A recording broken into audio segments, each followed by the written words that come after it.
जय मसीह की। मैं इस समय यरूशलेम में हूँ और एक सुंदर स्थान पे जहाँ पर परमेश्वर ने अपने प्रिय लोग के जीवन पे आशीष दी है। इस समय हम सीधा कसमी बाग के सामने है और ये बाग जो है आपको याद है जब प्रभु यीशु मसीह क्रूस की ऊपर चढ़ाने के समय एक रात पहले इस स्थान के ऊपर प्रार्थना कर रहे थे। उन्होंने 3 बार प्रार्थना की और तीनों बार ये कहा कि हे पिता, मेरी इच्छा नहीं लेकिन तेरी इच्छा पूरी होने पाए। आज मैं आपको बताना चाहता हूँ, इस स्थान पे मैं आपको लेकर जाऊंगा। कई बार हमारे जीवन में हमें ये प्रार्थना करना है, खुदा कि मेरी इच्छा नहीं लेकिन आपकी इच्छा पूरी होने पाए। कई बार हम चाहते हैं हमारे जीवन में सफलता हो, आशीष हो, समृद्धि हो, लेकिन कई बार हमें परमेश्वर एक ऐसे स्थान के ऊपर रखता है जहाँ पर हमसे ये सोचना चाहता है कि केवल उसकी इच्छा पूरी होने पाए। और मेरे प्रियो, जब आप परमेश्वर की इच्छा को अपने जीवन में मांगेंगे, याद रखिए परमेश्वर आपके जीवन के ऊपर भरपूरी की आशीष देगा। मुझे आज भी याद है, मरकुस किताब में एक कोढ़ी प्रभु यीशु मसीह के पास आया और उसने कहा, अगर तू चाहता है, अगर तेरी इच्छा है तो तू मुझे चंगा कर। उसने ये नहीं बोला मुझे चंगा कर, लेकिन बोला इफ यू आर विलिंग, अगर तू चाहता है। गतसमी बाग जो है वो यही दर्शाता है क्रशिंगनेस को। और कई बार परमेश्वर हमें एक क्रशिंग पीरियड से लेकर जाता है, एक टूटे हुए अनुभव से लेकर जाता है, लेकिन उसका वचन कहता है जो टूटे हुए हैं परमेश्वर उनके करीब है। हो सकता है गतसमी बाग में आज अपने जीवन में है और एक टूटे हुए समय से जा रहे हैं, लेकिन मेरे प्रियो, मैं आपको बताना चाहता हूँ बहुत जल्द परमेश्वर अपनी बड़ी इच्छा को, अपनी बड़ी मर्जी को आपके जीवन में प्रकट करेगा। ये बाग था जहाँ पर परमेश्वर प्रभु यीशु मसीह उस रात प्रार्थना और दुआ कर रहे थे। मेरी टीम जो है आपको वहाँ पर लेकर जाएगी और उस समय वो वहाँ पर प्रार्थना और दुआ कर जूम करके बताएंगे। प्रार्थना और दुआ कर रहे थे और वहाँ पर स्वर्गदूत आकर प्रभु यीशु मसीह को बल देता है। याद रखिए, जब आप प्रार्थना करते हैं और परमेश्वर की इच्छा को मांगते हैं तो परमेश्वर स्वर्गदूतों को भेजकर आपके जीवन में बल देता है। जब आप खुदा की इच्छा को मांगेंगे, परमेश्वर स्वर्ग से अपने स्वर्गदूतों को भेजेगा।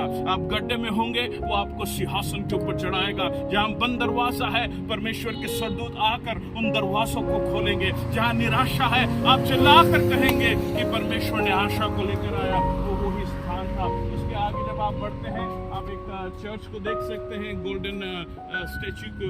वो स्थान था जहाँ पर प्रभु यीशु मसीह यरूशलेम को देखकर रोते रोते कह रहे थे, हे यरूशलेम, जिस प्रकार एक मुर्गी अपने बच्चों को अपने पंखों के आड़ में रखती है, वैसे मैंने तुझे रखा है। मैं आपको बताना चाहता हूँ, परमेश्वर आपको माँ के समान प्रेम करता है। दाऊद अपने भजन में लिखता है, मेरे माँ बाप ने मुझे छोड़ दिया लेकिन मेरे परमेश्वर ने मुझे संभाल के रखा। हो सकता है आज आप अकेले होंगे, हो सकता है आज आप निराश होंगे, लेकिन वो स्थान है, हम आपको उस चर्च में लेकर जाएंगे। प्रभु यीशु मसीह ने कहा, जिस प्रकार एक मुर्गी अपने बच्चों को पंखों के नीचे रखती है, वैसे मैं तुम्हें रखना चाहता हूँ। आज आप अकेले हैं लेकिन उसके पंखों के नीचे आए। रूत अपने जीवन में थकी भी थी, निराश थी, अपने जीवन में हताश थी, उसके सामने कोई राह नहीं थी, लेकिन बाइबल में लिखा है दूसरे अध्याय में, जब रूत परमेश्वर के पंखों के छाए के नीचे आई तो उसने अपने जीवन में उस मंजिल को देखा। आज मैं आपको बताना चाहता हूँ, जब आप परमेश्वर के इस कवरिंग में आएंगे, आप अपने जीवन में नई नई आशीषों को देखेंगे,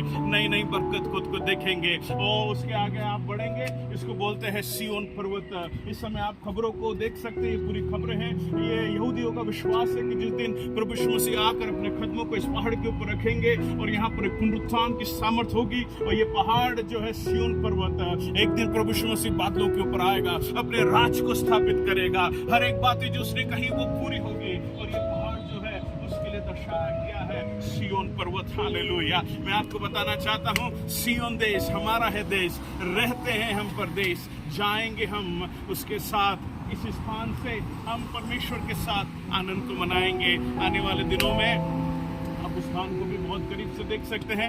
ये जो राह है जहाँ पर मैं आपको लेकर जाना चाहता हूँ, ये राह जो है वो दाऊद के पैलेस में लेकर जाती है। आप मेरे साथ अभी दाऊद के पैलेस में जाएंगे। दाऊद वहाँ पर रहता था और यहाँ पर जो काम चल रहा है वो दाऊद का गार्डन था और वहाँ पर कई चीज़ों के बारे में आपको बताएंगे।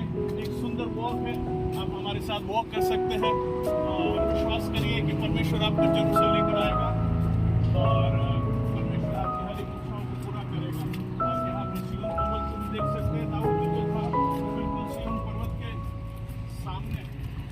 रहता था। तो आइए हम दाऊद के पैलेस को एक्सप्लोर करेंगे, कई बातों को देखेंगे और परमेश्वर आपको आशीष दे।